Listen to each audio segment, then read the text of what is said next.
Hey everybody, welcome back to Up the Vibe, and today I'm joined by Preston Dennett, who is a UFO investigator and the author of 28 books and over 100 articles on UFOs and the paranormal. Hi Preston, how are you doing? Doing good. Doing very well. How are you? I'm very good. Thank you for coming on and spending your time here on Up the Vibe. My pleasure. Yeah, it's an honor. I wonder if you could start by introducing yourself. Sure. My name is Preston. I am the fifth of six children. I live here in Southern California. Came into this field of ufology as a complete skeptic. Did not believe in UFOs until 1986. Actually, I remember the exact day. It was November 17, 1986. All right. 17, yeah. Yeah, and I heard this report on the news about a sighting over Alaska. Mm-hmm.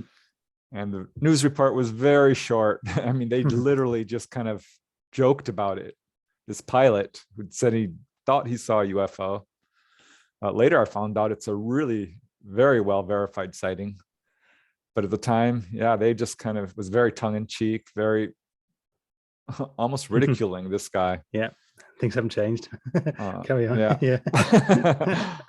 But it was intriguing because I thought to myself, this poor guy, this pilot, he's clearly deluded, he's hallucinating, he's seeing a reflection off the ice cap. I mean, all these thoughts are going through my mind. Okay, yeah. Can't be a UFO because UFOs aren't real. I thought, this pilot has thrown his career away, Yeah. which turned out to be true, by the way. And I thought, why would he do that? How could he be that stupid? He's a pilot. Yeah. He should know better. And I couldn't get it out of my mind. And I remembered my older brother, Mark, had said he'd seen a UFO. And that was like 7 years earlier. And I remember that day vividly too. He came running to the house. He says, "Oh, I saw a UFO." And we all looked at him like, well, I looked at him like he was crazy. Yeah. And he's like, "No, for real. It was, at treetop level, right above the telephone poles." And that's all I really remembered him saying. But after hearing this report on the news, I approached him. I'm like, "Mark, did you hear about this crazy pilot? He thinks he saw a UFO like you did." And it's like, "I did see one." I'm like, "All right, what did you see?" And I was really impressed by what he said. He was with his two friends, Phil and Greg, who I knew. And they had parked their car on this little hillside overlooking the San Fernando Valley, here where I live now in Southern California. And this disc appeared, and it was maybe 50, 100 feet in front of their car at eye level. Mm-hmm. And he's like, "Preston, it was metallic. It had lights all around it, had a dome on top. It was totally silent. Mm-hmm. It was almost like it was looking at us." And it started to move slowly away, and they chased it.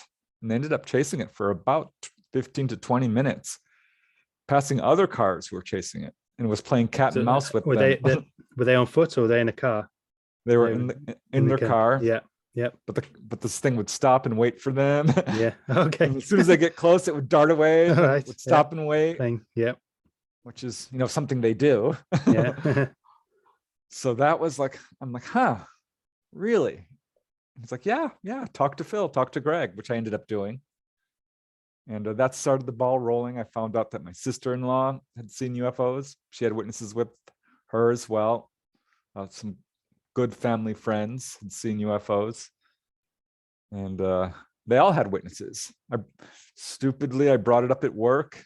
And but by this time I had, starting to check out books on the subject. And the lady I'd worked with for years is like, "Oh yeah, me and my whole family watched the star-like object. It was darting around. It would stop, hover, shoot across the sky." And in walks Dorothy, who I really admire because she's got no filters. I mean, she will just very outgoing, and will just say anything. I'm just brutally honest. And says, "Oh, UFOs. One followed us home from the library when I was a kid." Mm-hmm. Wow. I'm like, "Dorothy, you're kidding." She's like, No, me, my mom, my best friend Carol, library lets out at 9 o'clock. It came right over the car, followed us home. She says, "Preston, it's so weird. We live 5 minutes from the library. I know we left at 9 because the library had just closed.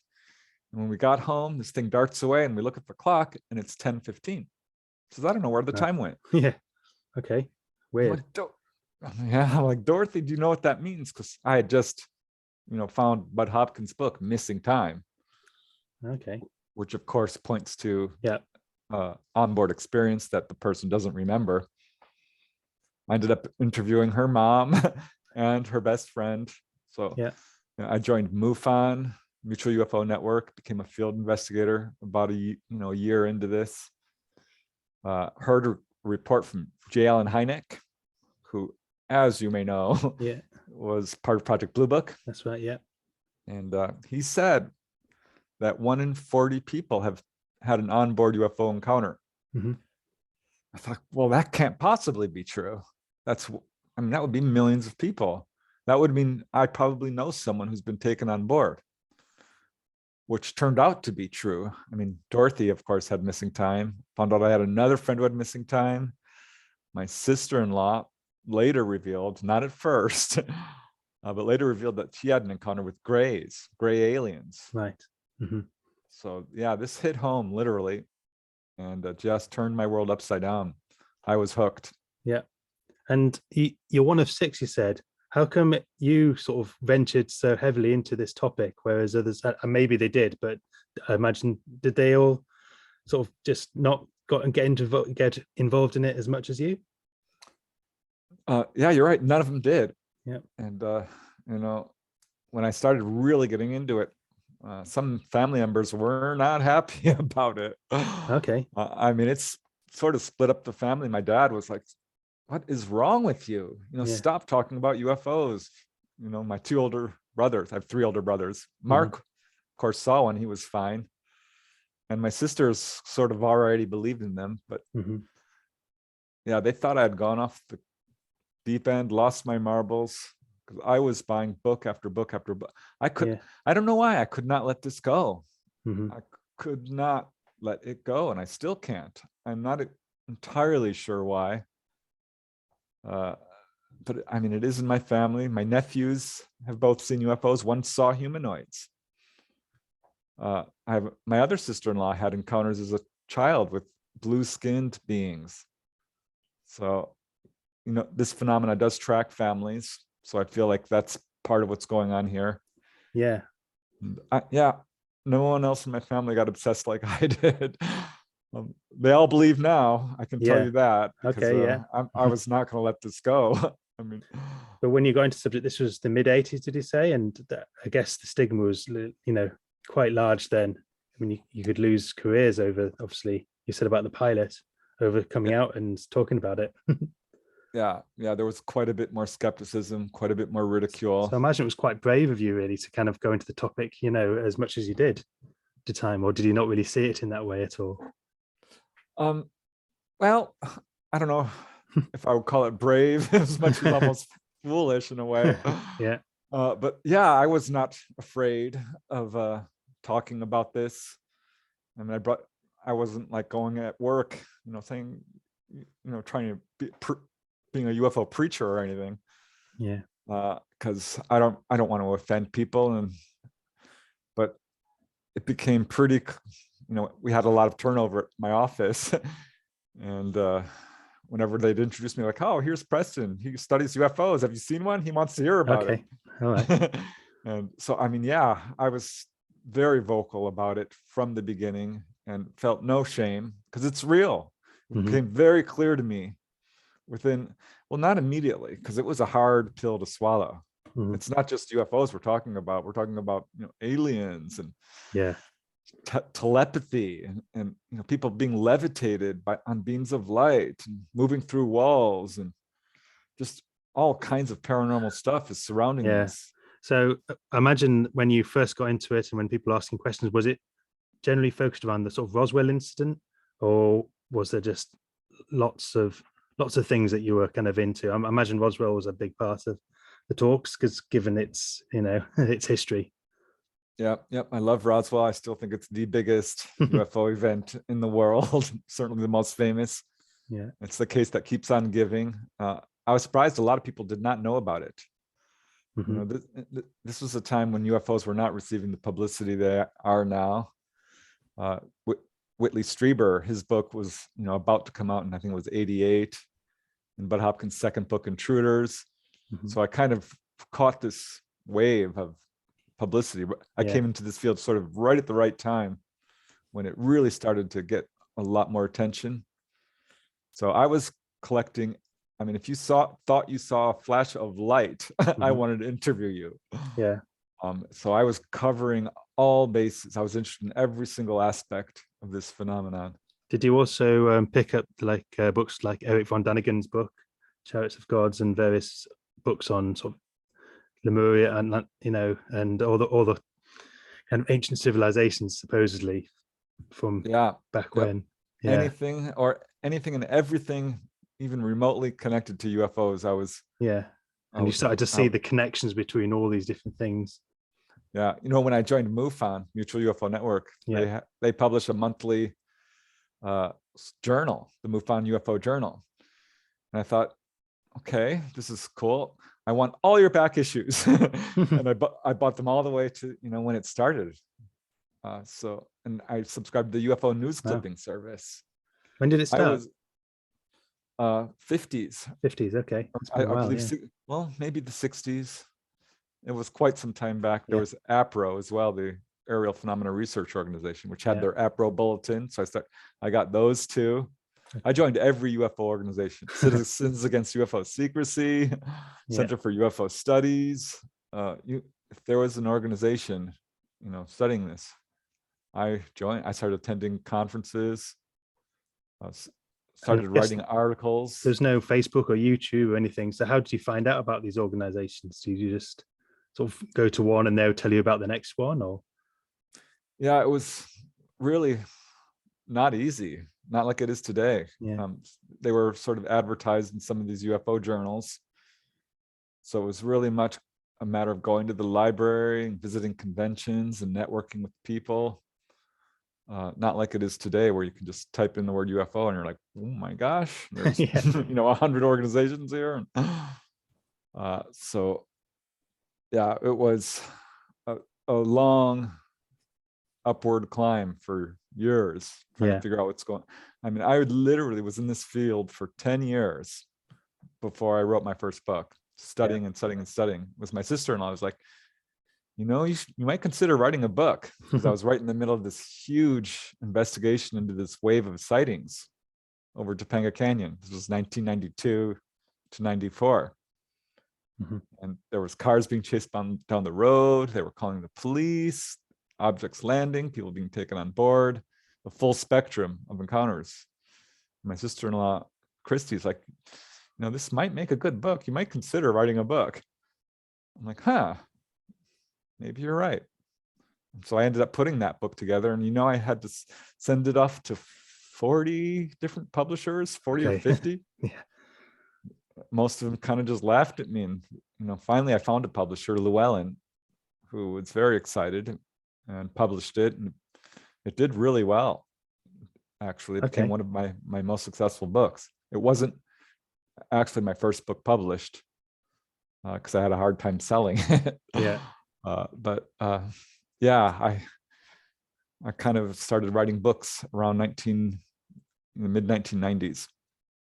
Yeah. And do you have like an ethic around writing books? Do you kind of like do bits and pieces here and there, or do you kind of like just, right, I need to focus on this and just sort of shut off from the world while you just kind of focus on it?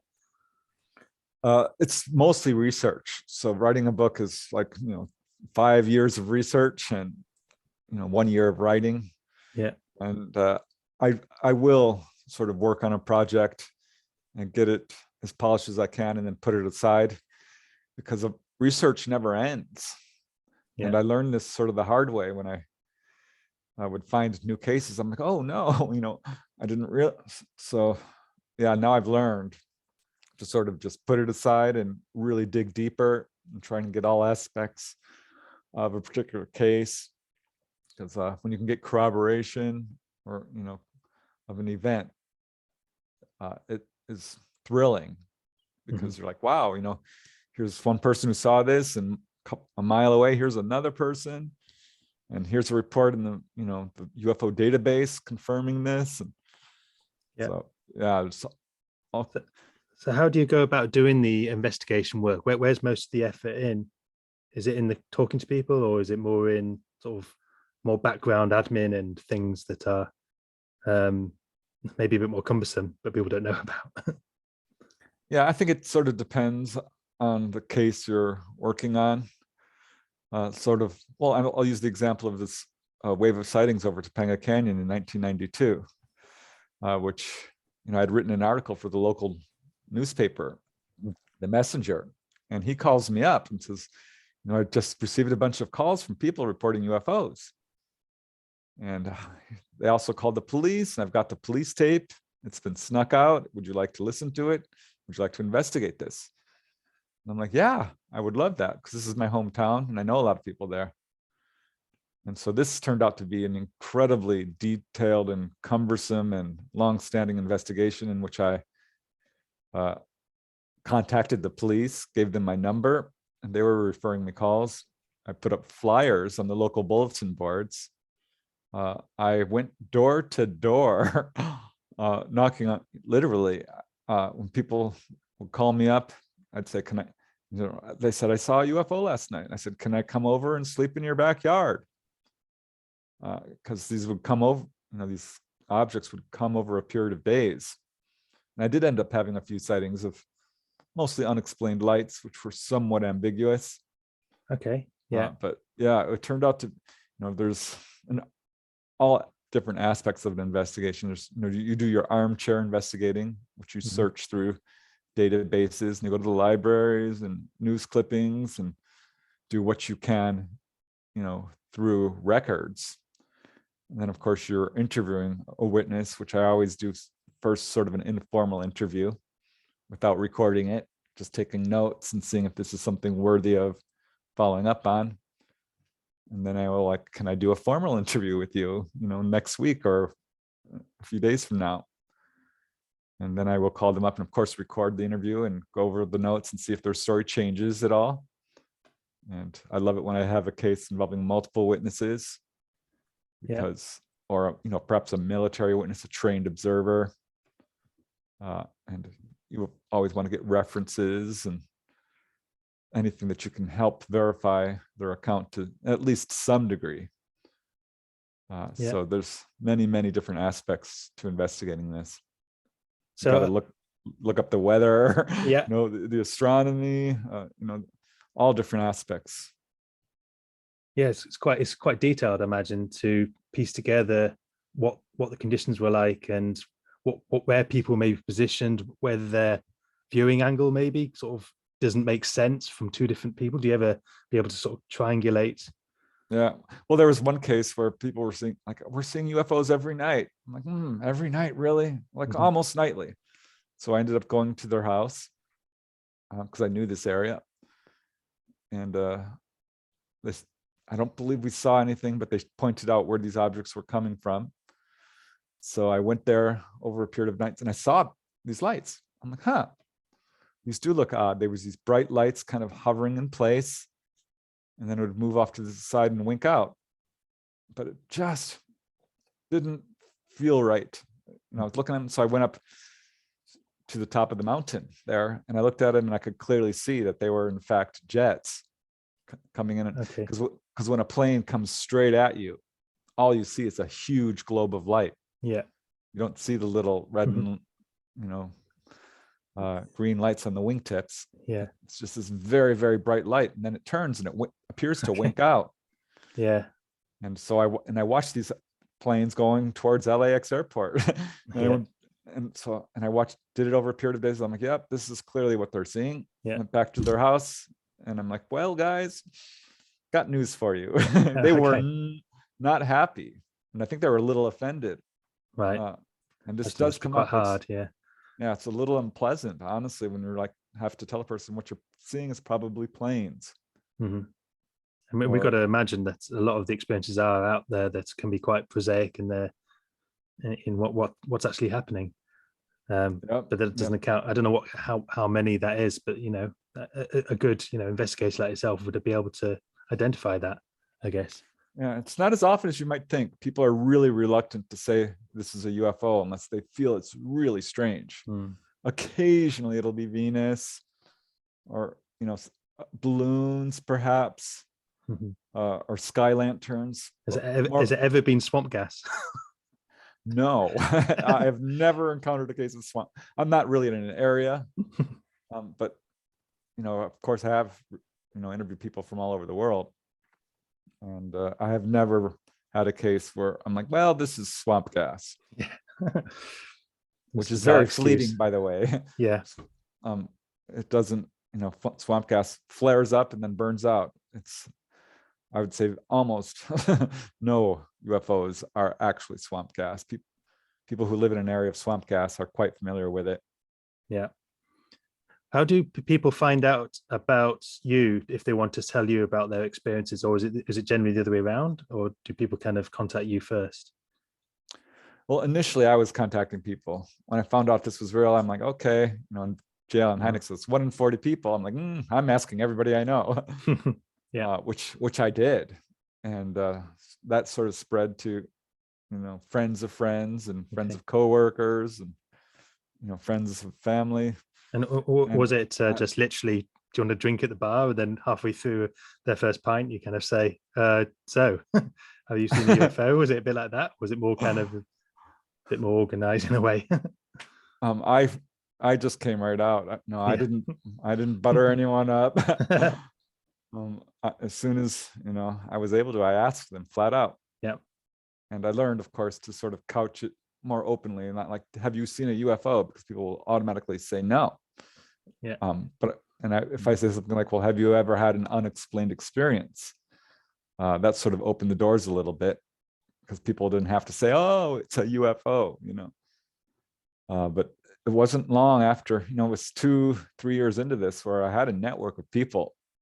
So I started to get, live action reports, Okay. Instead of something that had, say, occurred years earlier, which is often the case because people are very reluctant to report a sighting, very reluctant to talk about it, and will sometimes even forget it. There's an amnesia aspect to this. Yeah, I was going to ask about that actually, because it seems that, that's a big part. And I don't know whether that's sort of a self-amnesia or if it's something the ETs maybe are involved in.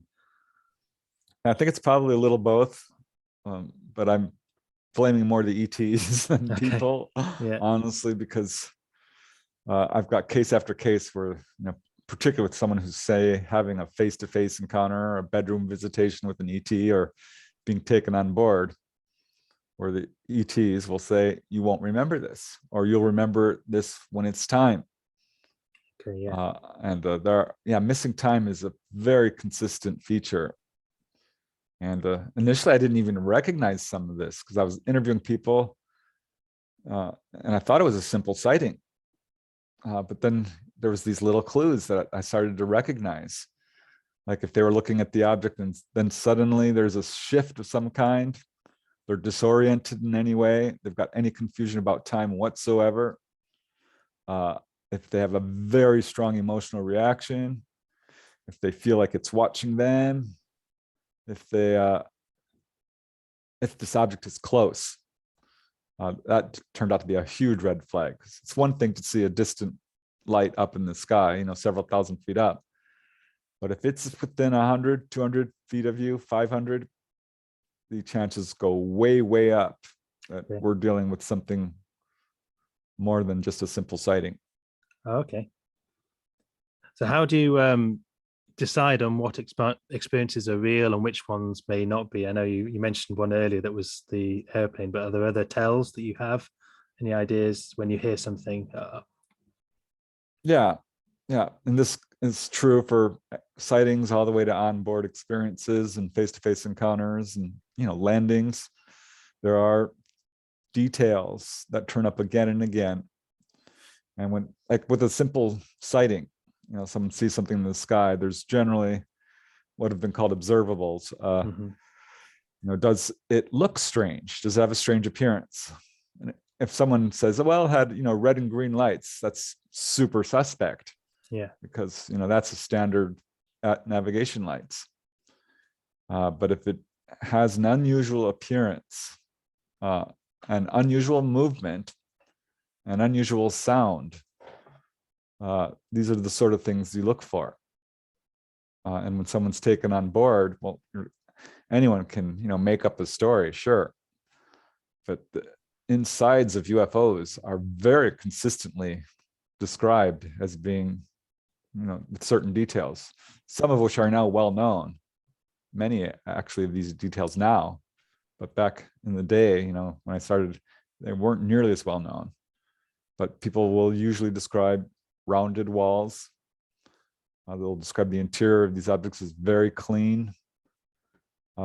One detail that turns up again and again is what I would call indirect lighting. And it's funny to hear people try and describe this. Yeah. Because they're saying, well, it was all lit up, but there was no lantern, no lights, no light switches, no light fixtures. I don't know how to describe this. And it's funny because telepathy is pretty much, I don't want to say 100%, but just about the way these ETs communicate. And quite a few people aren't familiar with telepathy, and they're hearing them try to describe it is almost amusing sometimes, because they're saying, well, I don't know how to tell you this, but they were talking in my mind. Mm-hmm. Yeah. And what the ETs will say is also very consistent. And dollars to donuts, the first word out of an ET's, well, I was going to say mouth, but their mind really, is have no fear. Don't be afraid. We're not here to harm you. You will not be harmed. We won't hurt you. Come with us. This sort of thing. If I had a nickel for every time someone told me that, I have, a couple $100 at least. Yeah. So there are absolute details. Like people think, when you're taken on board, you're laid out on a table. Yeah, that does happen. But this table itself is described in ways that not a lot of people might know about. And to be honest, it's not all, it's often it's not a table. It's a chair. It's a dentist chair like device. Yeah. So these are sort of, and there's smaller details. Right down to the colors, and the texture of the air, and the clothing that these figures wear, what the figures look like. There's a long list of details that are very consistent. And the instruments used, is there consistency there? Absolutely. Yeah. So these are things you can sort of use as a way to determine the credibility of an account. Of course, if you have a multiple witness case, that is always great, or a trained observer. Or another thing, people will say when they start to talk to me, they're very reluctant to come forward and say they've been taken on board. This is not something they want people to know about. Sure, yeah. And almost always, if someone is what I would call a contactee, an abductee, an experiencer, they will start out with some phrase like, I don't have a history of mental illness. I've got a good job. I don't take drugs. Yeah. I haven't told this to anybody. And they're very hesitant to talk about this, and will even become really emotional and hold back details, the stranger details, because they don't want to sound like an idiot or be disbelieved or have someone laugh at them. Yeah. Does anyone kind of describe it, and then do you ever ask, is it a lucid dream or something like that, and they sort of question that, or do they say no, 100% it was real, it was happening? Yeah, well, some people would wish they were crazy or wish it was a dream. Yeah. But it's pretty clear right off the bat, because I study dreams. I've got every book on dreams you could find out there. I've got every book on ghosts, got a book on out-of-body experiences, multiple personalities, Bigfoot. I studied any possible thing this could possibly be, demonology. People would bring these sort of things up. And of course, sleep paralysis is a big go-to for a lot of skeptics and debunkers who say, oh, people are just having sleep paralysis. Absolutely not. 100% no. for a number of reasons. And people, as a general rule, who will have an onboard experience do have some physiological effects. They will come back from their experience profoundly thirsty with a scoop mark. Will eventually go to the doctor at some point for whatever reason. And the doctors will say, what's this in your sinus? You have a metal object in your foot. Have you ever broken your foot? Yeah. These are what we call implants. And that is not as rare as you might think. Yeah. And I think I read in one of your books about a guy who had something he found in his nose. But the crazy thing is that when he managed to get it out, he threw away in the trash. I just think, come on, keep it. Yes, Yeah. I can't tell you how many times that happens. Yeah. And I wonder about that because people will look at it, they'll hold it in their hand. I'm like, wow, it's a little metallic cylinder. What is this? Yeah. And have this, some will put it in an envelope and set it aside and go back and the envelope's empty. Oh, okay. Others will flick it into the trash and realize, what have I done? And but it's too late. Well, one lady I interviewed, she had it come out of her nose and she flicked it onto the carpet and instantly realized, like, that was really strange, and got down on her hands and knees and couldn't find the darn thing, which was, the size of a half grain of rice. Right. Yeah. But yeah, it's frustrating.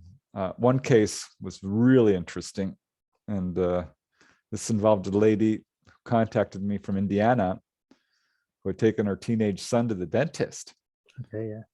And she sent me these x-rays because she had taken her son to the dentist and, gets x-rays every couple of years or so. And I think he was 17. And she's in the waiting room and her son is in the chair. She can see through the window, and all the dentists start running up to him and they're looking at these x-rays and they're sort of freaking out. And she's gesturing to her son, like, what's going on? He shrugs. He says, I don't know. Finally, they call her in and show her this x-ray and says, what is this? Did your son shoot himself in the mouth with a BB gun? And she looks at the x-ray, and right under his molar is his back molar is a marble shaped object, a perfectly round metallic object. It's opaque on x-rays. The dentist concluded this was metallic, whatever it was, and absolutely artificial. It's perfectly round. Mm-hmm. And she says, no, he's never shot himself in the mouth with a BB gun. And the son, of course, denied it. Flat out, that did not happen. And the dentist had to believe him because there's no entry wound. It's asymptomatic. There's no foreign body reaction to whatever this is. The tooth is fine. And she kind of jokes, like, maybe it's an alien implant. She was just joking. I mean, she didn't really mean it. Yeah. And the dentists were freaking out. And she's like, please, can I have a copy of this x-ray? And they said, yes. And she found out the dentist prior had also x-rayed this because she followed through and did some research. So he was 14 when this first appeared. And they went back later and it was still there. She ended up sending me these x-rays because she was on a long search to find out what this could possibly be.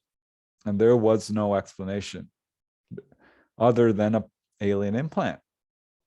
And so I've sent this x-ray off to a emergency room physician and a general doctor. And both said the same thing. This is not natural. This is metallic. And did the patient shoot himself in the mouth with a BB gun? Yeah.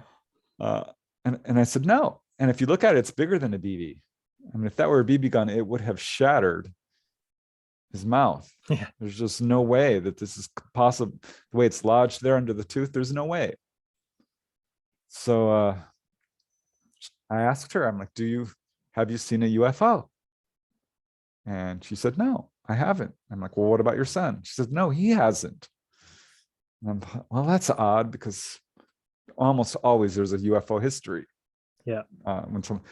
And I kept questioning her, and she said she did have some weird alien dreams, which did point towards the possibility.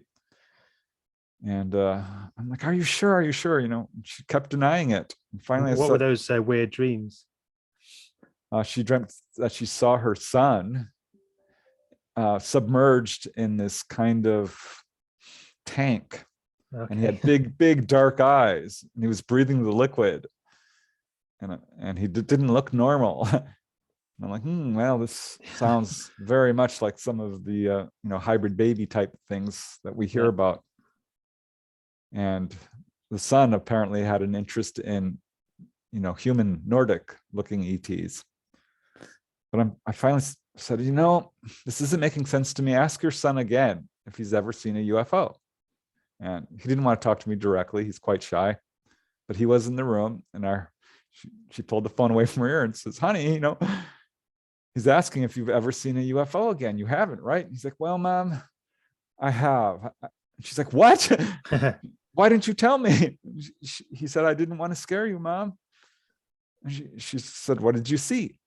And I heard him in the background describing. Okay. So you had saw gone out. this live. Yeah, it turned out that right before this all went down, he had been walking outside his home with his friend at night, and they saw these strange cluster of lights overhead, white lights, and they came swooping down and started flashing at them, different colors, very low. And this was that red flag. I'm like, well, this is super low. They felt like it was watching them. It was reacting to them. So I suspect there was something more going on here, because this is when this, alleged implant appeared. And as this was a case that was ongoing, which I was tracking as it was happening. And she started to have recall of grays coming in her past. And one day she calls me up and she says, they came last night. I'm like, who came? She says, the grays. Her son, who has trouble sleeping, like many contactees, had come to sleep in her room. And that's when the grays showed up. How did she know to call them grays? Did she kind of get, had she that been hearing about it? Yeah, she had done some research into this. Okay. Yeah. And so she was familiar with, the gray phenotype, so to speak. Yeah. And well, she saw them. She woke up, and there was two of these short figures sort of leaning over her son, doing something to him. She couldn't move. She looked by the door. There was one standing by the door. They had the light on in the hallway, so she could see it pretty clearly. She said it came up to the doorknob. So this is, 3, maybe 4 feet tall. And she gave the typical description. And she closed her eyes and looked at it again. And it started telling her, everything's fine. You don't need to worry. Everything's going to be okay. Your son is fine. You're fine. There's no need to fear. Everything's going to be just fine. There's no need to worry. She said he must have said it about 50 times, because she was out of her mind trying to figure out what was going on. She needed to know one way or the other whether this was related to the UFO phenomena or not. And at some point she fell asleep, woke up the next morning. She's like, honey, they came. And he's like, what do you mean, Mom? And she says, the gray aliens came. And he said, for you? And she's like, no, honey, for you. They were doing something to you. And he's like, oh, wow. I wonder if my implant's still there. And they had a dental appointment scheduled for 2 weeks later, and went back to the dentist. Sure enough, it's still there. And yeah, he's a really interesting kid, by the way. He's super psychic. Because I asked about this. This is a pattern I see quite a bit. Have you kept in touch? Yep. We're still in touch now. Cool. Yeah. They prefer to live a very, quiet life. They're not going public with this. She did speak briefly on the radio once, but she's anonymous, and they don't really want to make UFOs a big part of their life. This is something that a lot of experiencers are like, once they know, they're like, okay, I have to live with this. I don't want to make this something that I focus on. Others, of course, it becomes a huge part of their life. But it's a very interesting case with pretty much conclusive proof of what I would call, alien intervention. Yeah. And yeah, he's super psychic, and this is a pattern I see quite a bit. Contactees often have a wide variety of paranormal events, and following contact or even before will experience everything from out-of-body experiences, precognition, clairvoyance, past life recall, the ability to do hands-on healing, channeling, give psychic readings, mediumship. And this is without any real training or anything, just sort of just happens. Is that the case? Yep. And I've come to conclude that this is an ET agenda. I think we've got a pretty good handle on the ET agenda as researchers, because if you look at the research of, John Mack or Barbara Lamb, those are some of my favorite researchers. They've come to the same conclusions. It's a major ET agenda to wake people up, I guess, spiritually or psychically. Yeah. Eases in. Absolutely. Healing is also a major part of the ET agenda. Yeah. When I came into this field, I was horrified. I'm like, oh, this is not good. This can't be good. People are being kidnapped against their will, being taken on board. These bug-like aliens are experimenting on them. They have no feelings. What is going on here? This is horrible. And then I started to really take a step back and look at these cases objectively and not through the lens of fear, because there's a lot of fear-based thinking surrounding this subject. A lot quite of fear, deliberately as well with the movies. Exactly. I think there's really an agenda by this, what I would call the secret government, to put forth an alien threat narrative, which I bought into, and it's absolutely not justified. I'm not going to say people don't have trauma involved with this, because they do. People are very frightened initially of contact. But I always ask them, what happened to you? What exactly happened? They're like, well, I was examined. I'm like, oh, okay. And, very early, I got cases of healing. One lady described how she had a cyst in her fallopian tubes. And she's going to the doctor, and the day before surgery, she says ETs came to her room. And she thought that was odd, and went to the doctor for surgery, and they did the pre-imaging. And they come into the room with the, the images, and says, well, what's going on here? You had surgery. And she's like, what are you talking about? No, I didn't. She's kind of knowing at this point, like, uh-oh. And they're like, well, your cyst is gone. And in fact, we know you had surgery because there's fluid here in your fallopian tube. It's only present if a person has had surgery. What are these laser scars on your abdomen? You're lying to us. Where did you have surgery? And she played dumb. She's like, I don't know what you're talking about. I'm like, well, your cyst is gone, and we don't know how to explain this. And that was my first healing case. And that was very early on. I'm like, this is interesting, because... But it must be quite odd, maybe, to wonder why she was picked for this and not someone else.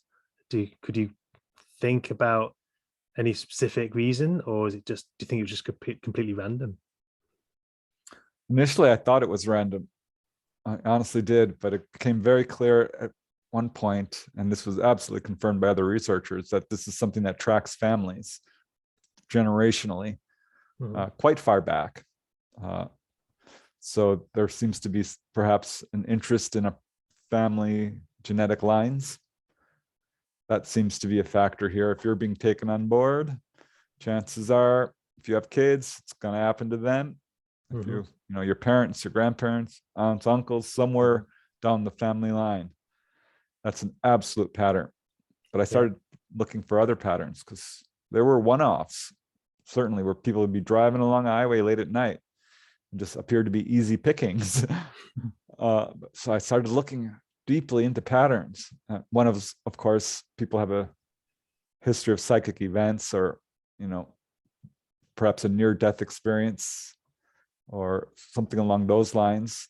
That did seem to be a pattern. It's evenly divided between men and women. It was every, ancestry. Black people, white, Latino, Asian, you name it. I've interviewed people of all different races. It's not religion. It's not blood type. There's, quite a furor about Rh negative, Yeah. which does turn up in a higher proportion among the abductee population. But no, people of all blood types are being contacted. Mm-hmm. And so You mentioned near-death experiences though, and that does seem to be a high proportion as well, right? So yeah, I found that very interesting, but it wasn't hard and fast. A lot of people have had this experience, have never had a near-death experience. So I did find a pattern, but it took me years to find it. And it's not a super, it's a loose pattern, I guess is what I would call it. But it kept turning up. And I'm like, wow, I better start asking this question of everybody who's had this experience, which is, what is your job? What do you do for a living? Yeah. What's your passion in life? Because I kept running across social workers. I'm like, that's interesting.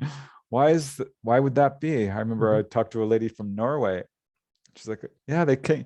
I'm like, do you have any history of encounters? She had described grays coming into her bedroom and flipping her around like a rag doll. She said it was terrifying.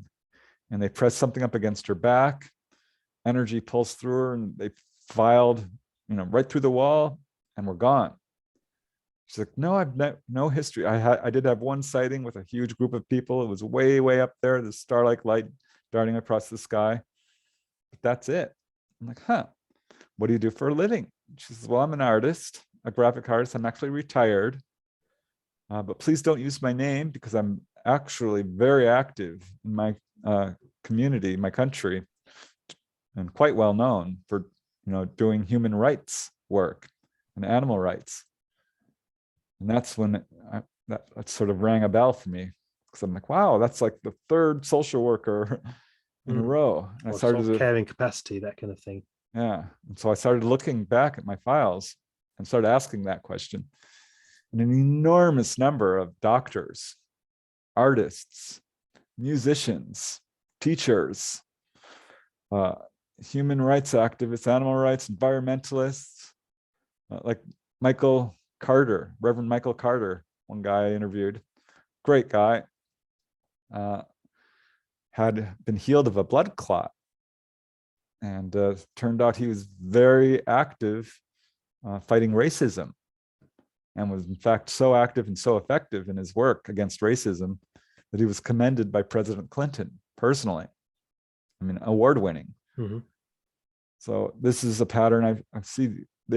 ETs are contacting people who are helping humanity in some capacity, waking them up, helping them, healing them, guiding them, teaching them, because they are the ones who are the movers and shakers. Now, those are the ones who are really trying to uplift humanity.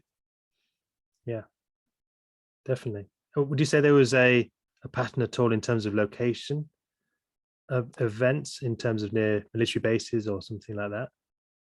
Yeah, this is another loose pattern. But I will say people are taken anywhere. I've got cases of people taken out of hotel rooms, out of the Marriott Hotel in Woodland Hills, very densely populated, the sixth floor, or out of, crowded condominium complexes, or most are suburbs, which is sort of natural considering this is where most of the people are. But I did look into it geographically speaking.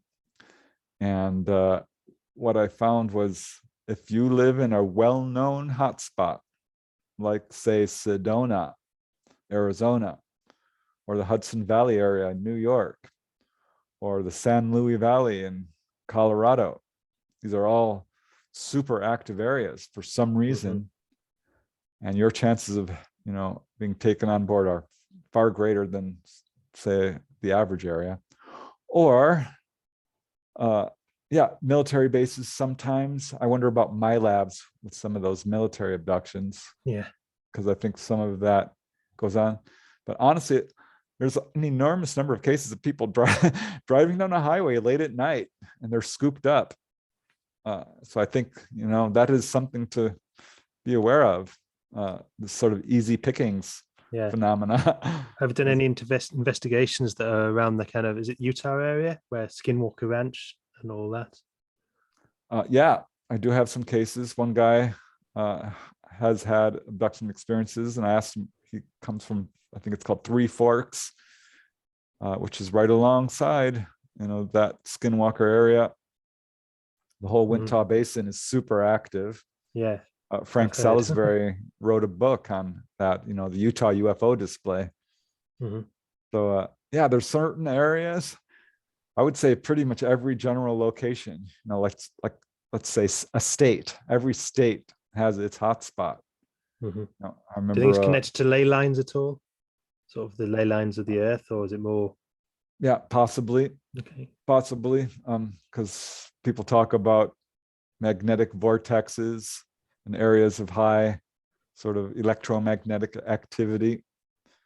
I think this is something that's pretty hard to scientifically verify. There hasn't been a whole lot of really good, objective scientific research into that particular aspect. But I suspect that that is absolutely true, because I've certainly heard that about the Topanga Canyon area, Sedona, of course, Gulf Breeze. People talked about that being a vortex area. So I suspect there are different reasons. A pattern I did notice is that a lot of these areas, which are UFO hotspots, are sort of small towns right next to a large city center, which I found kind of interesting. Okay. It's not always the case. That's bizarre. Yeah. And so it's going to rack your brains now. What do you think your the weirdest UFO experience you've investigated? Yeah, some are incredibly bizarre. I mean, all of them have bizarre aspects, and it's really interesting to me. Oh, the weirdest. That's a tough question. A couple do come to mind. I mean, I remember one lady who has a little girl, and she had a life. People who have, these experiences often have a lifetime of them. And this was certainly true for this housewife from Nebraska, who contacted me because she saw something that she had never heard anybody ever describe. And she searched and searched. She finally contacted me hoping that I could, corroborate her story. I had to tell her, no, I've never heard anyone describe what you saw. And it's somewhat of a long story, but I'll touch on some of the weirder aspects. As a little girl, she had these ETs come to her home. She was 5 years old, and they didn't look like ETs. She says they looked like 3 foot tall teddy bears. And she eventually realized that these were typical grays, because this was what we would call a screen memory. And often people will describe like clowns, Okay. or maybe Barbie dolls or superheroes or owls, but never had I heard teddy bears. Yeah. Cowboys. I mean, you name it. Muppets. I've heard that a few times. People are like, I have these horrible Muppet nightmares. I'm like, I've heard that before. Yeah. So she described these teddy bears. That was kind of interesting. And, she had But I imagine teddy bears can be quite scary looking as well as cuddly. So do you know which one it was? Yeah, I think, well, I mean, it didn't scare her so much. She was just a little girl. Okay. And she liked teddy bears, but they did have these sort of odd staring button eyes. Yeah. Right. Yeah.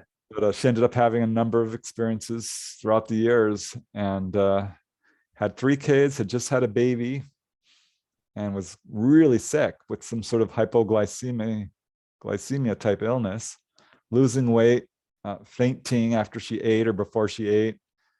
The doctors could not diagnose it, and she was quite ill. And walking across her living room one evening, when suddenly she was not in her living room anymore. She felt like she was taken to what appeared to be an underground chamber. And she said it was huge, bigger than a gymnasium. It had, again, indirect lighting, a rounded ceiling, but it had, what do you call them? Not cubby holes, like in an office where they have dividers. Okay. Yeah. There's a name for it. Yeah. But she was laying out on a table. Cubicle, that's the word I'm looking for. Yeah. She was in this cubicle, and there was hundreds of them. And she was lying on this medical table, a steel metal table She looks out at the floor. It looks like it has industrial carpeting. She looks across the corridor, this little hallway, and there's another man also lying on a table. He's wearing a plaid shirt. He's got brown hair. She's very disoriented, somewhat dazed and sedated, and so is he. And they're awake, but they're kind of like out of it and trying to get their bearings. And she starts talking to him. She's like, "Where are we?" He says, "I don't know." She says, "What's your name?" He says, "My name is Cooper." That's his real name. I don't use her real name. She wanted to be anonymous. I call her Jill. And so they're trying to orient themselves. And she peers outside the corridor and she sees this figure walking towards her. And there were other people around him, but she focused on him because he was not human.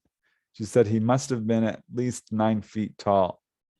Well, yeah. And came striding towards her with a lot of purpose, very intentionally, and came right into her cubicle and was wearing this sort of black, shiny, tight-fitting jumpsuit, which sort of outlined his very muscular torso, and had a cape on, was wearing a cape, which does turn up in these cases. And looking up at his face, his face was not normal. While it was roughly humanoid, the eyes were much too large and for a normal person. The chin rather was jutting and quite long, and his forehead was far too large, and he didn't have hair, but what she described as more like straw, the color of wheat, sticking straight up 2-3 inches.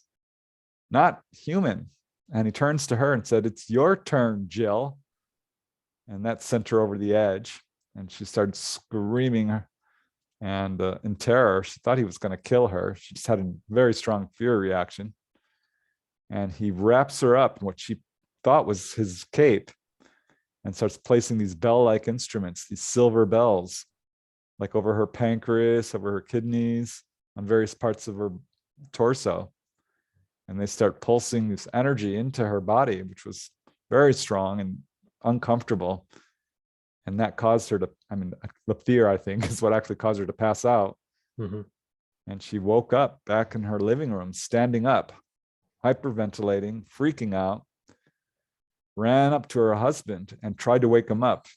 He would not wake up. This is what we would call, this happens a lot, a psychic sleep, perhaps. They will knock people out, who's ever around, someone being taken. And that was true in her case. Her children wouldn't wake up. It took her 20 minutes to wake her family up. And she described what happened. I'm like, "Oh my gosh, are you okay? Maybe it was a dream." She's like, "No, I was awake. I was walking. I was awake." This was not a dream. And her body was really sore. And the next day it was sore for a week or two. And that, the next day next evening, she's putting her son to bed. And he's like, "Mommy, I went to the moon last night on a ship." She's like, "What?" She got a cold chill. She's like, he's pointing to the moon. Went to moon on ship. Went to moon on ship. And that freaked her out a little bit. But the good news was she realized this like a day or two afterwards. She was feeling much better. She wasn't getting all dizzy and fainting and having vertigo.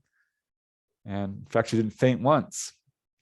She was losing consciousness 3, 4, 5 times a day. Okay. Yeah.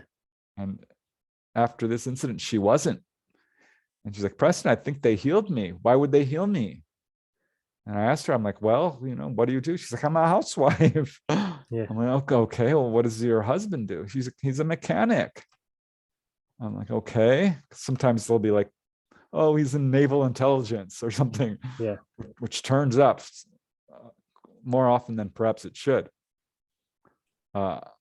So I couldn't find any reason why she was be healed. And I had to tell her, "No, I've never heard anyone describe a 9 foot tall, huge chinned, broad shouldered, high forehead alien with orange straw-like hair. I just haven't. Usually it's grays or praying mantis or straight up human looking. Tall whites, little blue beings, short little humanoids. But there's a catch-all category of just strange humanoids. And her case fell into that. That was a strange case, but yeah, a lot of strange cases. I mean, one lady, I loved her. I call her Sherry. She's now passed away, but she was first a real estate agent and then a psychologist. So a professional, a really lucid and intelligent witness with a history of encounters. Would wake up as a little girl, her pajamas were on inside out, there'd be sticks and leaves in her bed. She woke up outside once and this UFO was chasing her and struck her with a beam of light and sucked her up inside. But she said her weirdest encounter was as a young woman. She was on a motorcycle driving through the Watchung Mountains, I think they're called, in New Jersey, late at night on a mountain road, which was very remote. And no cars likely to be passing through this area when she skidded out on her motorcycle. And she was fine, but her motorcycle wasn't. It was an old-fashioned Kickstarter. And the Kickstarter was bent in such a way that she couldn't start her motorcycle. And so she was in a bad situation. She's like, what am I going to do? I'm stranded here. It's quite cold. This is bad. And she didn't see a UFO, but these figures appeared and started approaching her. And she said they looked largely human, except they weren't, because they were bald. They were very, very pale white, had huge dark eyes. She says that she wasn't sure they were even wearing clothes, but maybe what appeared to be tan jumpsuits, but super tight fitting, and never said a word to her. They just sort of motioned her to step back. And this is so weird. Yeah. They picked up her motorcycle, and one's kind of looking at her and the other is looking at the motorcycle, and he crouches down and doesn't have anything in his hands, but grabs the Kickstarter, this metal bar at the base of the bike, and starts grabbing it with his hands and straightens it out with his bare hands. Right. Okay. And she's looking at this going, oh, wow, what is going on? She says it was a little bit scary, but at first she wasn't, but it became more and more scary as she realized, like, this is actually happening. I'm awake. These guys aren't human.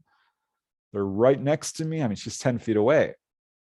And then they stepped back to the side of the road, put the bicycle up on its kickstand and motioned her to step forward onto the bike, which she did. And she instantly starts it and it vrooms to life. And she took one quick look at them and took off, something she now regrets. She wished she would have stayed and said, thank you, and who are you? And yeah. But she said at that point, she was just too afraid.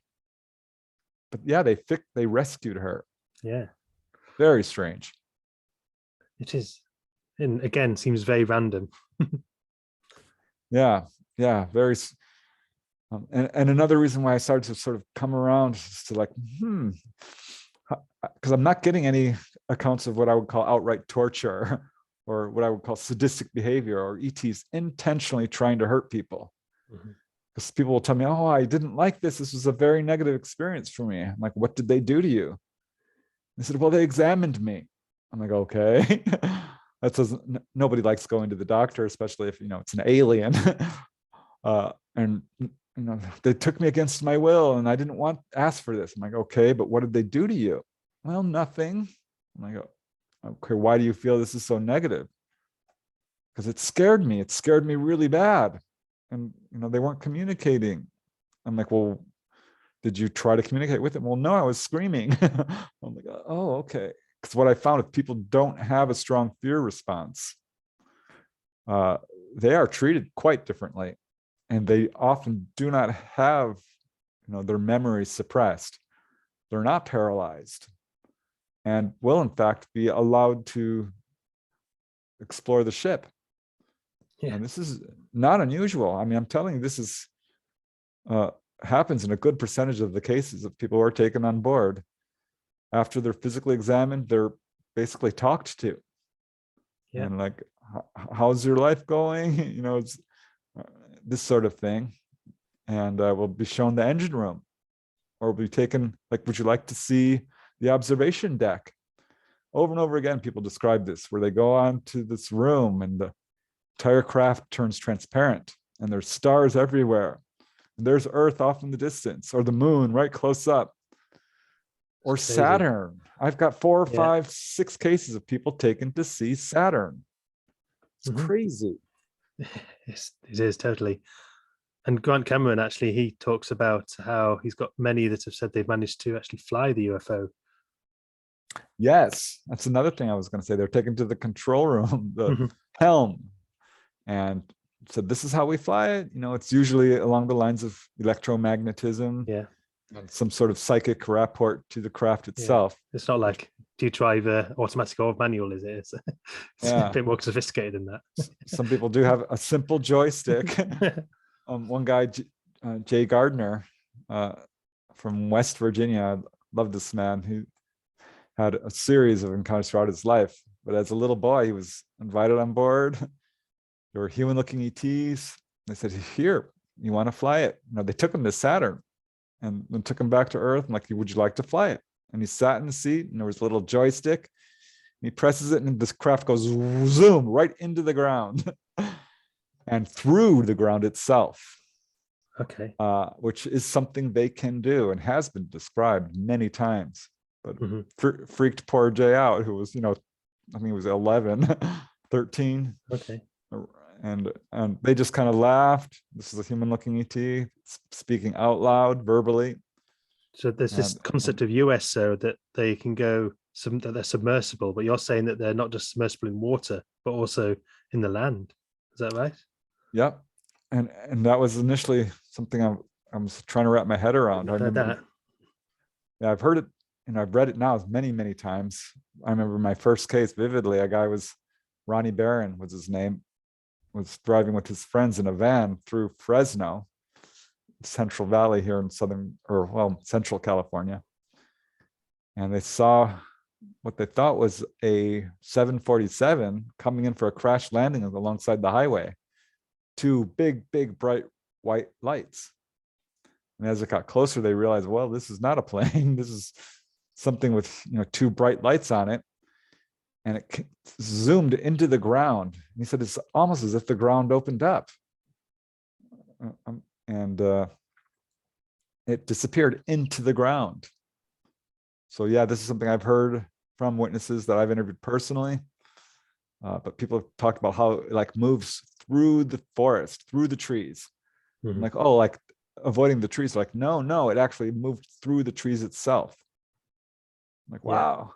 I've even heard people describe how a craft will come into their house to pick them up, sort of merge into their house and pull them on board interdimensionally, so to speak. So they have that ability to, I mean, we see this with ETs moving through the wall. They have the ability to render solid objects permeable with a beam of light or some sort of device.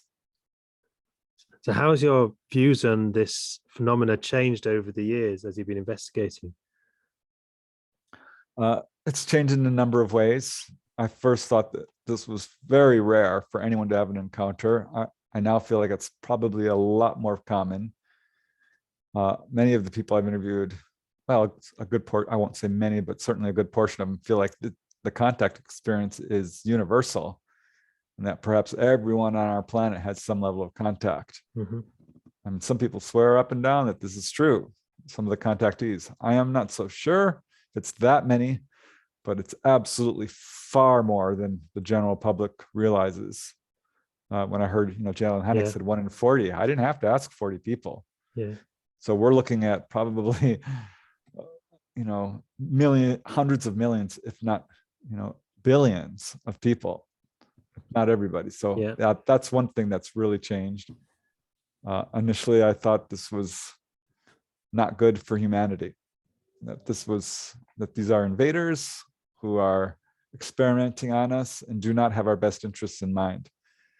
I do not believe that to be the case. I find no evidence that they are here to hurt us or take over at any point or anything like that. And again, I'm not going to say they're all our space brothers and this is, hunky dory, and Yeah. because people do have some real trauma with this, and there are people who have flat out negative experiences, but those are few and far between. And for many, it's a mixed bag because it starts out quite traumatic. But if you face it, if you get over your fear, this is when you start getting to the good stuff. You start remembering what's actually happening to you. So yeah, I've come to shift almost 180 degrees in my viewpoint towards this, that I think this is great news for us. And it's clear to me that they are very concerned about our warlike ways. This is the number one message beyond, don't be afraid, we won't hurt you. If anyone talks to the ETs for any length of time, the messages are incredibly consistent. And it's extreme concern about our use of nuclear materials, weapons, and power in any capacity. Real concern about our warlike ways, the greed and corruption that's choking our society, pollution. They're very, very concerned that we are destroying our planet and ourselves. And we'll give people dietary advice all the time. Like, stop eating fatty foods. You're damaging your health. Stop smoking. Why are you smoking marijuana? This is not the life we had planned for you, they told one guy. Do you think the mess that we've got here is quite unique, or do you think there's lots of worlds out there that are in a similar spot? I would only be speculating. Yeah. But I do suspect that is probably the case, because there are some indications of that from contactees. But I don't know. It's very, very hard to say. But I do feel like this is good news for us. And I initially thought this was historically unprecedented. And I still think that to some degree, because we really don't have the high degree of contact that we're having now in any period in recorded history. But if you look at, ancient aliens and sort of the manuscripts from ancient India, the Vimyanas, or, the Egyptian culture with the hieroglyphs, all the way through history, the Middle Ages, there's wood carvings. I mean, Romans talked about UFOs. They called them flying shields. Yeah. So this is something that has been around forever. So that was something that was kind of an interesting sort of surprise to me. I sort of suspected it, but the research, I think the more we look into it, is confirming that. It's like is it the Dogon tribe that knows about Sirius B and C before we did, or was in the Western world did. Yeah, and the astronomical correlations with the pyramids are undeniable. I mean, the Pyramid of Giza, it's latitude, longitude is the speed of light. It's the same number. Look it up. Don't believe me, look it up. I was shocked when I heard that. So whoever built that did that in that location on purpose. It's next level intelligence, was whatever's going on to build those. I mean, that could not be coincidence. Yeah.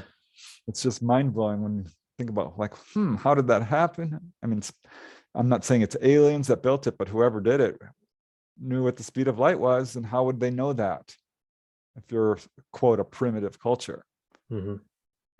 So yeah, I think there's quite a few surprises in store. I think we're moving towards open official contact. Another thing that really puzzled me about this whole phenomenon, still does, is they're all humanoid. We're not seeing, the blob aliens, or aliens like Sigourney Weaver and no, but we do get is it mantis beings, and insectoid seems to come up a lot, which that must be the most bizarre to visit. Yeah, that's curious to me. I'm like, really, praying mantis? Because there are so many different insects. Yeah. And what we don't see are 9-foot tall ladybugs, or bumblebees, but people talk about cat-like ETs, dog-like. Yeah. That many different animals do seem to come up occasionally. But it doesn't take much when you think about the size of the universe and the number of stars out there to think that there could be everything could have got to the point of, intelligence. But they're almost always, 2 arms, 2 legs, a head, eyes. Almost always they're humanoid. Okay, So yeah. there's appears to be a template there. And I suspect that there's a real genetic heritage that we all share to some degree, and that the Mhm. humanoid form is universal, and that perhaps, even grays, while they might seem very different looking, are not so different. And I started to realize this over a number of different ways, because a number of contactees I've interviewed, and I've certainly read about this, the people are told, the grays tell them, we looked like you at one point. We had a human appearance. We looked just like you. Okay. But we've, genetically been damaged by radiation from space travel, or genetically changed by intervention. Or cloning at all? Yeah, well, I'm not so sure that it's directly cloning, but yeah, that does come up. Hmm. Not as much as I initially thought, because I don't really have a whole lot of cases of what I would call direct cloning. Though there are cases where people have, believe, I think it's more genetic harvesting, so to speak, where they are interbreeding and sharing genetics to help reinvigorate their own. And because they've lost the ability to, I'm talking about the grays here, lost the ability to reproduce. But we have human looking ETs. They look just like us, perhaps a little stronger, often described as being very genetically perfect, not just white, because people say, oh, they're Nordics, this is racist. I'm like, well, no, hold on a second. That's just not true. I talked to a guy, a Native American. He had an encounter with a human looking ET. I'm like, well, what did this gentleman look like? He said, well, this object landed on the road in front of him, a door opened, and out came this very handsome looking man. He had very dark hair, very dark eyes, dark skin. He looked of Middle Eastern ancestry, was wearing a blue jumpsuit, silver boots, very kind, had a great smile on his face. And I talked to another guy who had an encounter with human looking ETs. He said, they looked Mesoamerican to me. They were, about 5 feet tall, sort of dark Latino skin and short hair. They look very much alike. That we do hear quite a bit. When people see these human looking ETs, they will describe them as looking like brothers or sisters or twins. But very good looking, very muscular, usually 6.5 feet tall, but not always. Yeah. There's a wide variety there. You wonder if they are, if that's their natural form, or if they're managing to somehow look that way to suit our needs. Yeah, sometimes I think so. But I think when someone sees grays, that's what they are. Yeah. And praying mantis, and for that matter, human looking. Though there are accounts of people who will see a human looking figure and it turns into a gray, or all manners of what we would call screen memories. But the fact is, these accounts are so incredibly consistent that it becomes clear at some point that this, if it talks like a duck, walks like a duck, looks like it's, I think what we're seeing is absolutely should be taken at face value in most of these cases. And there are some people who say, oh, this is not aliens at all. This is a phenomenon that wears different masks. This is a phenomena that, is very dependent on your own belief system. And I don't subscribe to that theory. Okay. For a number of reasons. It's very anthropocentric. It's pretty much putting us at the center of the universe and saying, well, everything that we see is, based on our own belief system. That has never turned out to be true, historically speaking. We aren't the center of the universe. And also, I think it's very much assuming that, I'm not going to say everything that's placed under the UFO umbrella belongs there, but the evidence is overwhelming that these are metallic vehicles. I mean, they give off radiation readings. They are making landing traces. They're denting the ground. These are heavy, heavy objects that will press down the soil. So we know they're thousands of pounds. These are objects that appear on radar. These are objects that have apparently crashed. It's not just Roswell. There are well over several hundred reported UFO crash retrieval incidents. Yeah. So all bets are off if we actually have these craft in the bodies. We know what these are. They're extraterrestrials. They are people like us, more like us than different. It's not some weird intelligence that's manifesting as Bigfoot or a ghost or a near-death experience or a fairy or all these different things, a religious apparition. Do you subscribe at all to the theory of these crashes being more about gifting than natural random crashes? No, I don't. And this is a great area that's wide open for research, because we're still at the point now where we're largely speculating, because all the evidence we have for UFO crash retrievals is based almost exclusively on eyewitness testimony from whistleblowers. Not entirely. I mean, there are people who claim to have bits of metal here and there, but we're really dealing with testimony at this point, so it's very hard to say what is going on here. And there are cases where people will see a UFO that's crashed and they go back to the site and it's not there anymore. It's scooped up, and not necessarily by government personnel. I don't think we have any really good evidence to say that this stuff is gifted to us, other than some people believe this to be the case simply on the assumption that ETs have the ability to take something back if they want. And why aren't they? If they can abduct anyone anywhere, if they can render whole neighborhoods unconscious while they take someone, or they have super advanced abilities, why are they leaving these crashed craft? It doesn't make a whole lot of sense.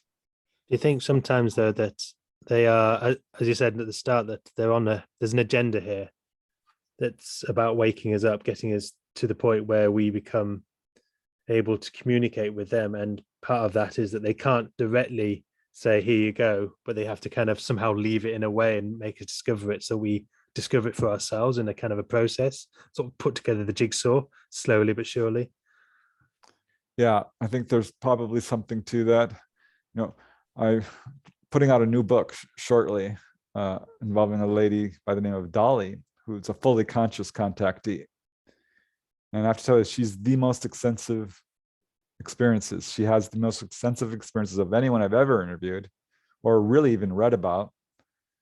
And she says flat out, no, these UFO crashes are not gifted in any capacity, but that the ETs feel like when something like this happens, it's the nature of the universe. It was supposed to happen, and they're not going to intervene if the craft has already been scooped up, because they respect our autonomy and our free will, and they're not going to cause huge waves or huge upsets trying to retrieve a craft that has already been scooped up. This is her experience. So I don't know. I do know that UFO crashes are far more common than people realize. Yeah. And I think that's, people are like, how can they crash? Aren't these guys advanced? Exactly. Yeah, that's sort of crossed my mind as well. You're saying they can go through water, they can go through walls.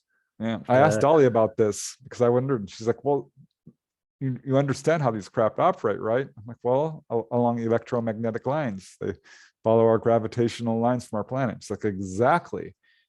And these are very volatile. And it's like riding waves. So accidents happen. And I think another reason is because it's far more active out there than people realize. There are people seeing a UFO right now, for sure. And the reason I say that is because if you look at the databases of MUFON, the Mutual UFO Network, or NUFORC, National UFO Reporting Center, or any database out there, they receive multiple reports daily, 10, 20 daily. And I know from personal experience that maybe 1 in 50 people will report their sighting to a database. Most don't. 1 in 100, really. Almost nobody reports their sightings. I mean, it's a little bit better now, but I always ask that question. People are like, no, I mean, who am I going to call? Yeah. So we can take that number of, 10, 20 reported daily and times it by 10 easily, or 100. Yeah. So that would be what, 1,000, 10,000 daily? This is an ongoing phenomena. There are far more UFOs out there than people realize. We are being visited on a very large scale basis. And it seems bizarre how long and how still people who you'll talk to, and they think you're crazy still. How the Yeah. stigma can, I mean, the stigma is fading, but Well, there's a reason for that. There's yeah. a very concerted, very well organized, ruthless, well-funded cover-up. And this is no joke. This is not speculation by any means. It's proven. We know this. It's been going on for at least 80 years or longer. This is our tax dollars at work.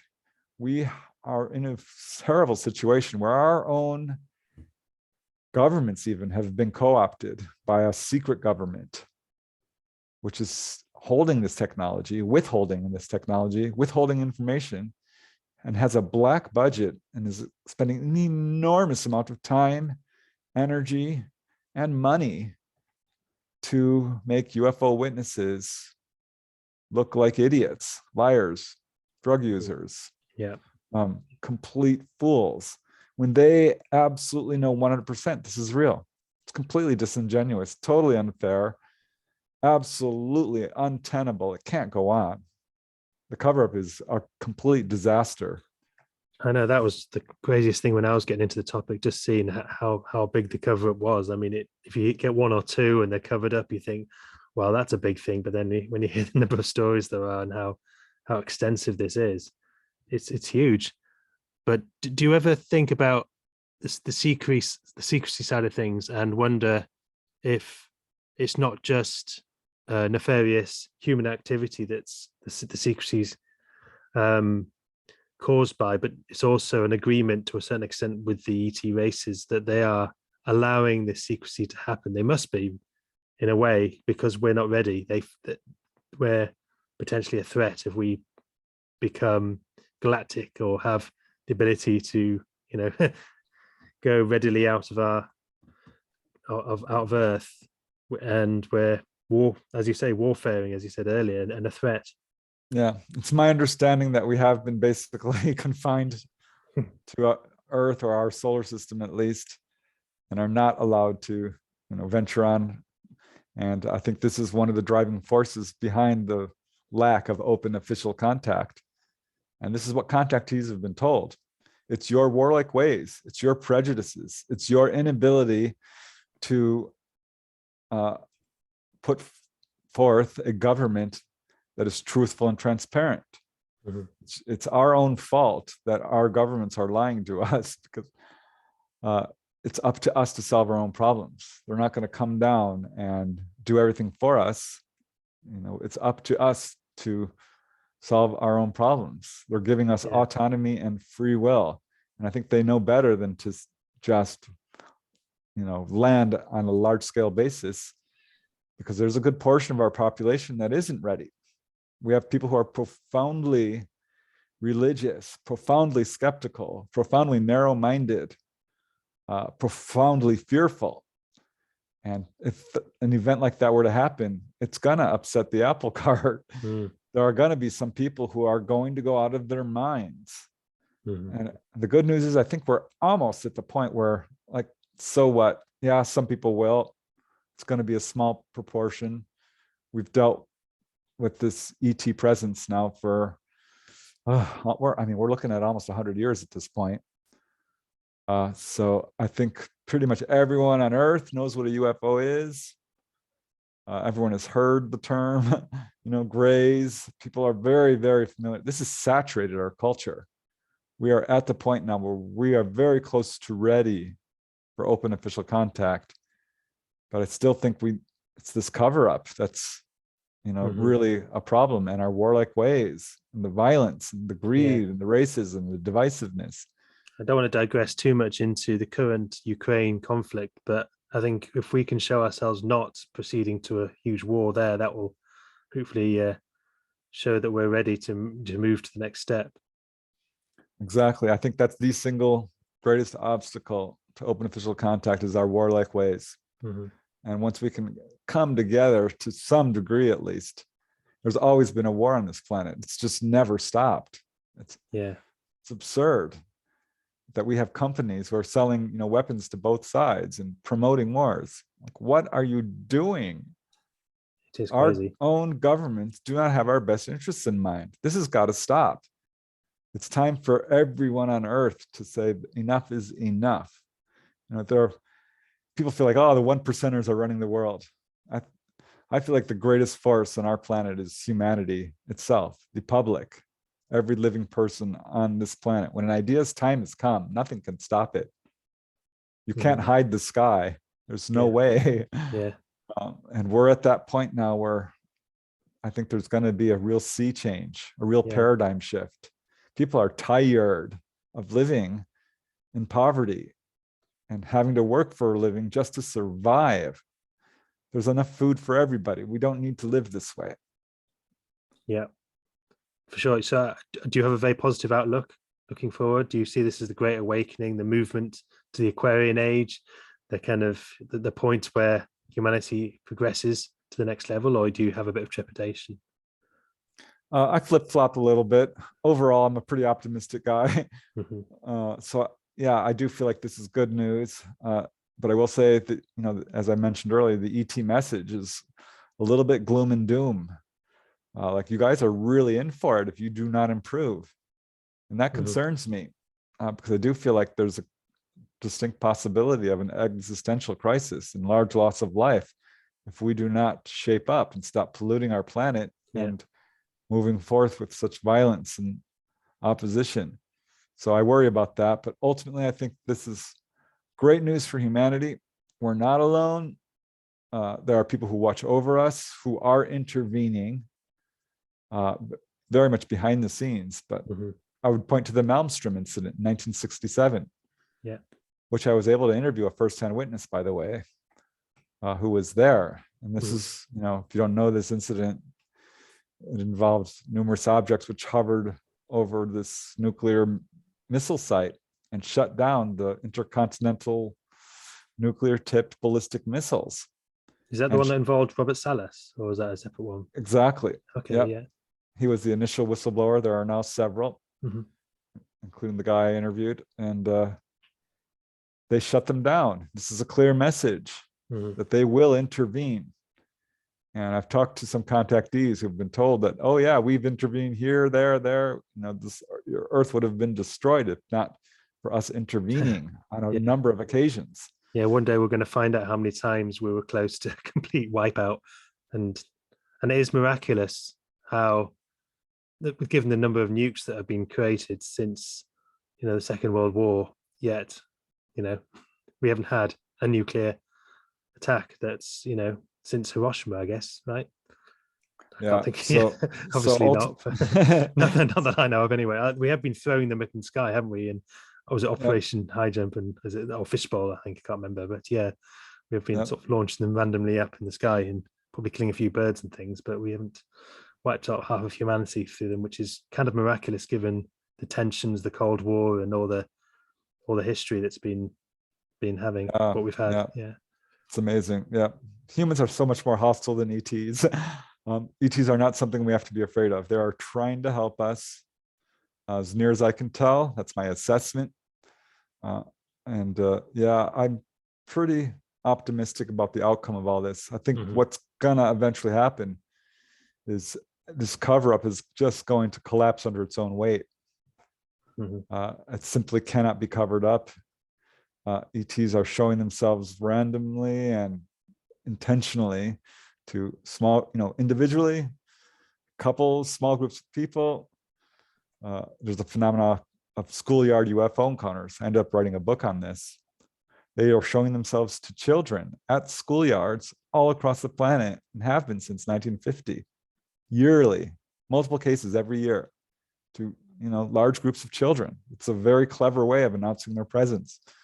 They're slowly getting us used to it. So as this cover-up collapses, and as the awareness of the ET presence grows, I think we're closer and closer to open official contact.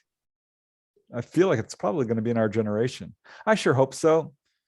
I think so. Yeah, I think in the next decade, I feel that way. But I'm maybe optimistic. It is down to us. I think if people listening, you know, myself included, we need to email our representatives, MPs, or congressmen, or whatever it is, and say, you know, this is what I'm hearing. These are the UFO reports that I've heard about. Why isn't this being discussed? Why is this secrecy going on? And to push our elected members to do what they can to change the situation. Yeah, it's amazing to hear senators and representatives and presidents talking about this. But ultimately, I want to see the Roswell craft until it's in a museum and we can go up there and touch it. For me, that's the sort of end game to the dissolution of the cover-up. Until they can actually let us touch the darn craft and look at the alien bodies, there's going to be, you know, people who like just don't believe it. You know, the show me attitude. Yeah.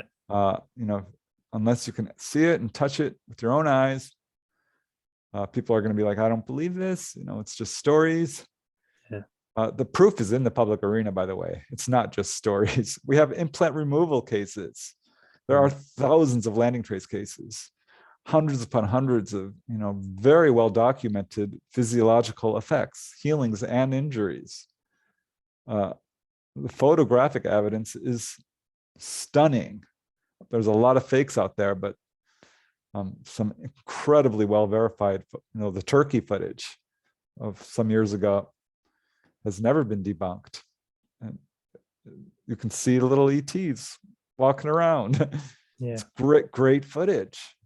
Well, to be honest, when people do try and debunk these things, they almost sound like they sound the crazy ones now. When there were crazy explanations, I think the tide is turning. Yeah. I think what's happening now is rather than debunking it, they're just staying silent to some extent. Goodbye, debunkers. You know, because it's almost not a phenomenon anymore. They do look foolish. I agree, because the evidence is so overwhelming. That we still have skeptics. That's one thing. I can understand that. The problem with skeptics is they don't do their homework. They think there's no evidence for this. There is. Look at the Provence landing in France. You know, look at the Hudson Valley UFO wave. Look into the Phoenix Lights. Look at the Mexico City wave. Yeah. I mean, you know, the best ones I think sometimes are the earlier ones where there was no opportunity to fake the footage and CGI. Things like the 1952 incident in Washington, and you know, right, caught on radar, by the way.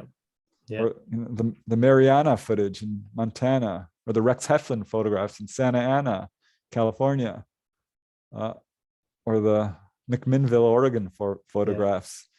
Or the Fatima. 30,000, 40,000 people. How many witnesses do you need? Exactly. I know. It's getting there slowly but surely, and it's exciting, and I feel blessed to be able to talk to people like yourself and be able to really dive into the subject and be part of this crazy time in history. You know, it's amazing. One of these days we're going to have, you know, ETs appear on The View or, you know, on 60 Minutes and grant an interview. I know. And that would be so awesome. And there's no reason why that can't happen. Yeah. Once I think people come to the awareness that we are not alone, it's going to be a real big change in how people think about each other, because we are all one. We are all here on this planet. We share a very close relationship to each other. And I don't think that racism is really as big as an issue as it's made out in the media. People, once you get to know them, love each other, regardless of, you know, skin color or political affiliation. Yeah, that's my view as well. I feel there was more goading of racism than actual genuine racism going on. But let's not divulge too much onto that side of things. I wonder if you have any thoughts around why the Nimitz Tic Tac incident that, you know, 2004 that came out 2017 and seems to be a real moment of growth in the topic, certainly from my perspective. Why do you think that one has gained so much attention above all others? yeah, here we're dealing with what are essentially, leaks, whistleblower accounts with proof coming from highly credible witnesses. And I think it's reached a saturation point, is I think what happened, that our own governments, or whoever's covering this up, the secret governments, whatever term you want to use, the military industrial complex, are dealing with a very sticky situation at this point. And to deny this footage would make them look foolish and not credible. I don't think that all these statements the Pentagon is putting forth is something they're doing necessarily willingly for our own good. Something they're doing to retain control over people's perception of this subject. I feel like they're doing it, dragging their feet, kicking and screaming, and they have to take steps towards disclosure, because if they don't, they're going to be disbelieved. They will lose all credibility. People will go elsewhere. We're at that point. We almost don't need our own governments to say this is real.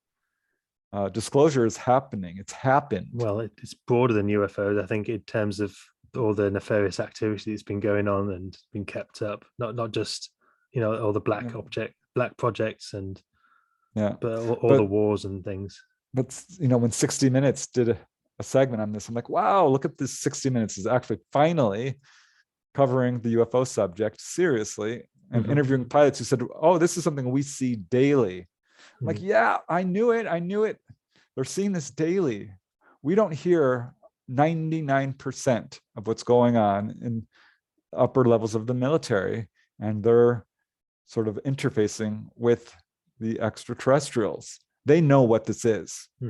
That recent 6-page disclosure where they talked about 144 sightings and said, well, one's a balloon.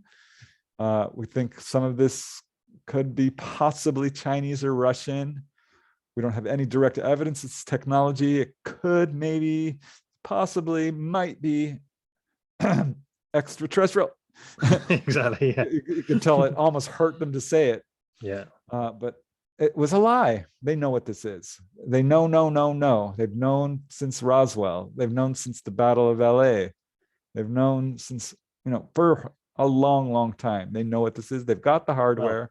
They've got the craft. They've got the bodies. But as you're saying, it goes back decades. It goes back to Roman times and before that as well, really. I mean, there has been some element of knowing. Yeah, and don't tell me this is an interdimensional phenomena that is, putting implants in people or, hovering over our nuclear missile sites and shutting them down. No, these are ETs in the classic sense. I think that's the explanation which best fits the evidence. Yeah. And again, perhaps we are dealing with interdimensional entities and paranormal aspects, and a lot of stuff is being put under the UFO umbrella that doesn't really belong there. But if you look at the behavior of UFOs, craft, and the ETs themselves, it's the same behavior humans have. Falls under the same umbrella. They're doing what we would do. They are less hostile than we are by far. We have a history of killing millions of people every century. We're just wiping out large portions of population. I know. No evidence that ETs have ever done anything remotely like that. And they sure could. It's the one thing I think pretty much all UFO researchers agree on, and experiencers, that whoever these guys are, wherever they come from, whatever their origins or nature of this phenomena, they are vastly superior. They have an incredible technology. They are far more powerful than we are. Yeah. Yeah, definitely. I could talk so much more, but I wonder if we could close and talk about maybe some upcoming projects you have on the go, or how people can maybe find you. Yeah, I'm very excited. Well, my latest book is Wondrous, 25 True UFO Encounters, which has whistleblower accounts, some interesting USO encounters, onboard experiences. I'm super excited about my new book, which should be coming out in a couple of months, involving this one witness by the name of Dolly, who's a fully conscious contactee and who was trained how to fly the craft and has had conscious experiences since age 14. She's now in her 60s. So that's going to be the subject of my next book. Super excited about that. I do have a website. If people want to contact me, just punch my name in the internet. It should take you there. Sure. I'll add a link as well to the description. Yeah. All right. Yeah, I got all my books there, excerpts, and you can certainly contact me through my website. I'm also on Facebook and Twitter and Instagram, and my books are available on Amazon. I've got a YouTube channel. I'm putting up my research for people who prefer to watch a video as opposed to reading a book. But this is an important subject. I understand there are people out there who are skeptical, but do your homework. People are like, well, why should I care? It doesn't affect me. It does.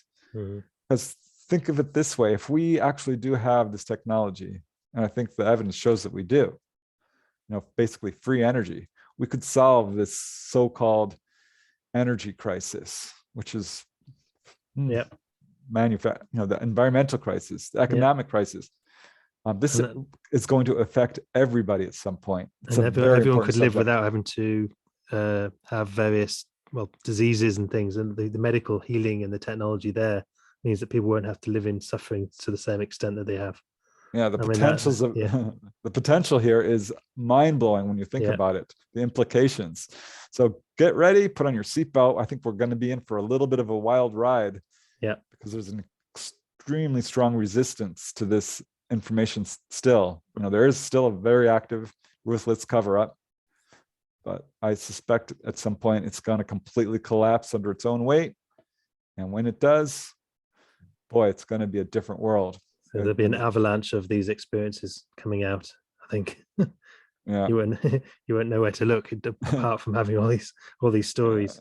The cover-up is like a dam with a million little leaks in it. Yeah, and it's about to completely collapse. I'm going to be flooded with truth, and I'm looking forward to it because I am tired. I've been in this field for 35 years. I know. Imagine. It shouldn't be. I shouldn't have to do this work. I mean, don't get me wrong. I love it. It's interesting, but this should be taught in schools. This should really be something people accept. It's so darn obvious that UFOs are real. If you just go outside and look at the stars, do you really think we're alone? Think this through for a second. I know the Fermi paradox isn't really working out really as to explain it. I don't think. Yeah, it's a great time for UFO research. It's a great time to be alive on Earth. It's pretty exciting. Definitely. All right. Well, thank you very much for your time. I think it's been fascinating. I think we've covered so many different stories there and all the experiences that you've catalogued and your own ones as well. So that's been fantastic. And hopefully maybe we can talk again sometime. I feel like there's so much more I could talk about. Yeah. Thanks, Joe. I appreciate you having me on the show. And anytime. Definitely more to talk about. USOs, schoolyard UFO encounters. Oh man, I could talk about this for just weeks on end. I'm sure I could. Thank you.